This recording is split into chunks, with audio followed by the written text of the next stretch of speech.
जय हिंद दोस्तों, welcome to जॉफ्टेरिया। I hope कि आप लोग अच्छे होंगे। एक बार फिर आप सभी का बहुत बहुत स्वागत है, बहुत बहुत अभिनंदन है। अभी की बड़ी अपडेट देने वाला हूं दोस्तों। सहायक आचार्य 26,001 पदों की भर्ती प्रक्रिया से संबंधित इंपॉर्टेंट जो है इन्फॉर्मेशन सामने आई है, जो मैं आपके समक्ष इस वीडियो में साझा करने वाला हूं। और कुछ महत्वपूर्ण बिंदुओं पर चर्चा रहेगी, जो कि करना बहुत ज़्यादा इम्पोर्टेंट हो जाता है।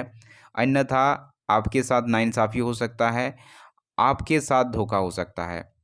और जिस तरह की चीज़ें अभी सामने आई है, और उसको देखते हुए तो और अवेयरनेस आपके साथ और आपके आसपास भी फैलाना ज़रूरी हो जाता है। देखिए, बात यह है ना कि अभी रिसेंटली सचिवालय परीक्षा का रिज़ल्ट जारी हुआ है, और अगर आप देखेंगे जिस हिसाब से, जिस परिस्थिति में यहाँ पे कोर्ट केस चल रही है, उसके बावजूद जो है यहाँ पे रिज़ल्ट को जारी कर दिया गया है।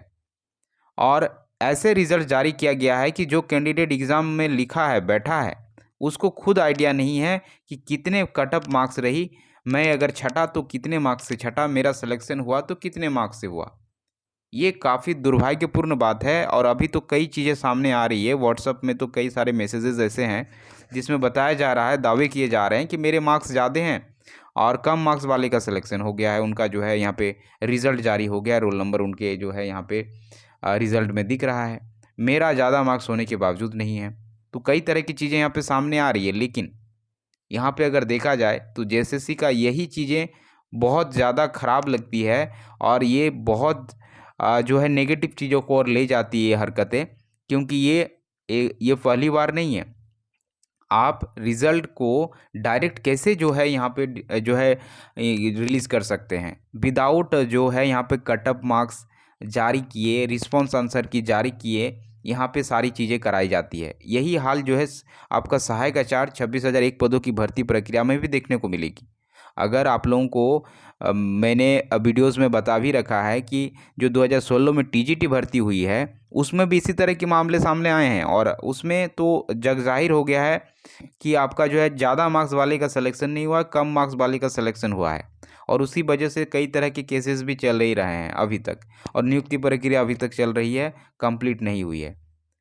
तो यही हाल डर है कि कहीं 26,001 पदों की सहायक आचार्य भर्ती में ना हो जाए।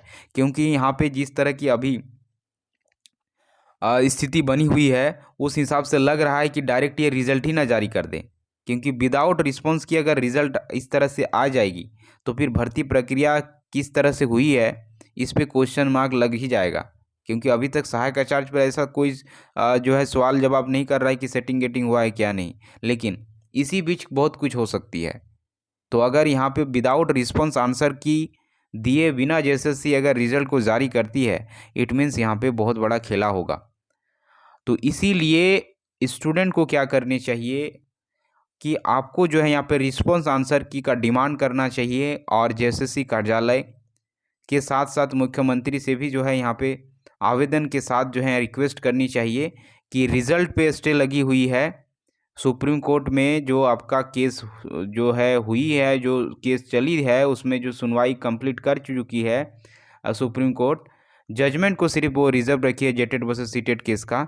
तो वहाँ रिजल्ट पे रोक है, और रिस्पॉन्स आंसर की पे नहीं। अगर रिस्पॉन्स आंसर की यहाँ पे रिलीज़ हो जाती है, तो स्टूडेंट के पास एक क्लैरिटी रहेगी कि किस बेसिस पर नियुक्ति हो रही होगी। मतलब वो उनके पास अपने एक ऑथेंटिसिटी रहेगी कि मेरे पास इतने मार्क्स हैं, और इस तरह से जो है यहाँ पे आगे जब रिज़ल्ट आएगी तो वो सारी चीज़ें क्लियर हो पाएगी कि कितने मार्क्स पे यहाँ पे कैटेगरी वाइज जनरल को कितना मार्क कट ऑफ रहा, ओबीसी का कितना, बीसी 1 का कितना, बीसी 2 का कितना, ईडब्ल्यूएस का कितना, एसटी एससी का कितना। तो ये तमाम चीज़ें क्लैरिटी होनी चाहिए, और ये पारदर्शिता जेएसएससी को लानी होगी। क्योंकि आप पीजीटी एग्जाम पे भी देखें तो वही सेम चीज़ था, रिस्पॉन्स आंसर की दिए बिना रिजल्ट जारी कर देते हैं। और आपको पता ही है, पीजीटी एक ऐसी भर्ती थी जो आपका जितने भी सीटें थे, उसका जो है 90% सीट जो है यहाँ पे पूरी तरीके से जो है यहाँ पे खरीद फरोश पे जो है हुआ है, और ये जांच का तो विषय है ही है। तो पूरी तरह अगर देखें तो भर्ती प्रक्रिया जिस हिसाब से यहाँ पे झारखंड में हो रही है, बिल्कुल एक पढ़े लिखे स्टूडेंट को न्याय पाना और एक सरकारी नौकरी में आसीन हो पाना अब जो है दुर्भर नज़र आता हुआ दिख रहा है। और जिस स्थिति अभी बनी हुई है, उस हिसाब से अगर देखा जाए तो फिर से गवर्नमेंट चुन के आई है और इस तरह की चीज़ें अभी भी कर रही है, तो कहीं ना कहीं हमें स्टैंड लेने की ज़रूरत पड़ेगी।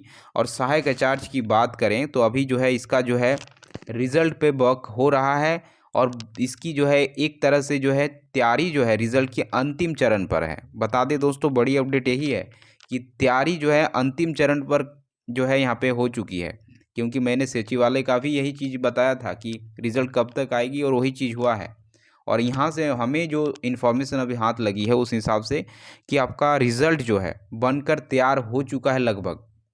कुछ चीज़ें बाकी है, बाकी सब जो है मैक्सिमम चीज़ें हो चुकी है। यानी जैसे ही सुप्रीम कोर्ट आपने जो जेटेड वर्सेस सीटेड केस के जो जजमेंट को प्रिजर्व रखी है, वहाँ पे रिज़र्व रखी है, उसको जैसे ही डिस्क्लोज़ करती है तुरंत जो है इस पे जो है आपका रिज़ल्ट जारी कर दिया जाएगा। उससे पहले हमें रिस्पॉन्स आंसर की डिमांड करनी चाहिए और इसके लिए आगे आने होंगे और इसके लिए तो मेहनत करनी होगी।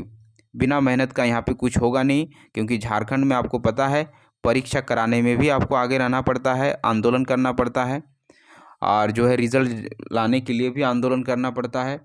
उस हर एक स्टेप के लिए आपको जो है आगे आना होगा। यहाँ सिर्फ पढ़ने से नौकरी नहीं मिलती है, यहाँ बहुत कुछ करना पड़ता है। उसके साथ साथ सॉल्वर गैंग और ये सब सेटिंग गेटिंग वाली चीज़ें तो होती ही है।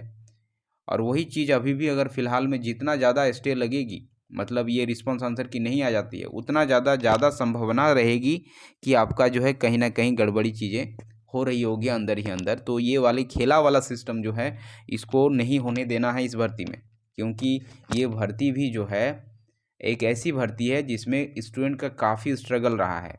काफ़ी जद्दोजहद के बाद जो है ये भर्ती में लोग जो है एग्ज़ाम प्रक्रिया में बैठे हैं।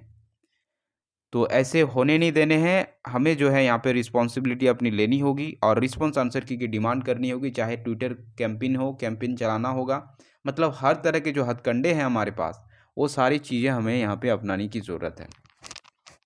Thanks for watching.